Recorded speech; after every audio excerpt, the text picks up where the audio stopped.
নমস্কার বন্ধুরা, কেমন আছেন সবাই? আশা করি সবাই ভালো আছেন। আজকে আমার রান্নাঘরে সবাইকে স্বাগত জানাচ্ছি। আজকে আমার রান্নাঘরে কি হচ্ছে চলুন দেখি। আজকে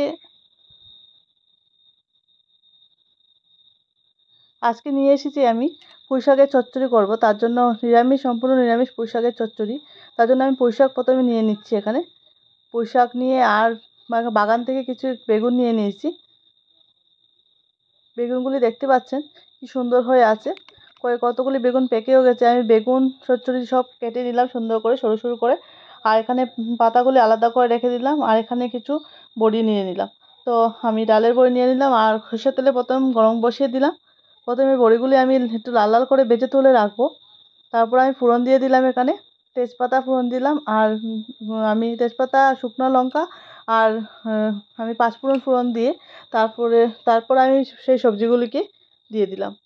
শুধু পাতাটা পরে দেবো, বাকি সব সবজিগুলিকে একসঙ্গে দিয়ে দিলাম। নুন, হলুদ, জিরে আর আমি একটু দিয়ে দিলাম লঙ্কার গুঁড়ো দিয়ে দিলাম। আর কিছু সময় এভাবে একটু রান্না করলাম, ঢাকা দিয়ে রান্না করে সবজি থেকে নিজস্ব জল বের হয়ে সবজিগুলি একদম সিদ্ধ হয়ে যাবে। তারপর আমি সেই ডালের বড়িগুলি দিয়ে দিলাম আর হাফ চামচের মতো চিনি ব্যবহার করলাম। দেখতে পাচ্ছেন সবজিগুলো পারফেক্টলি হয়ে গেছে। আমি এখন গ্যাসটা অফ করে দিলাম আর আমি এখন একটা প্লেটের মধ্যে পরিবেশন করে নিলাম আজকে আমার সুস্বাদু সেই পুঁইশাকের চচ্চড়ি। দেখতেই পাচ্ছেন কি অপূর্ব সুন্দর হয়েছে। সত্যি দেখতে যেভাবে সুন্দর হয়েছে, খেতে অসম্ভব স্বাদ হয়েছে। এই রেসিপিটা আপনাদের ভালো লাগলে অবশ্যই লাইক, শেয়ার, কমেন্ট করবেন। আপনারাও বাড়িতে এইভাবে ট্রাই করবেন, ভালো লাগবে। আর আপনারা সবাই ভালো থাকবেন। ধন্যবাদ।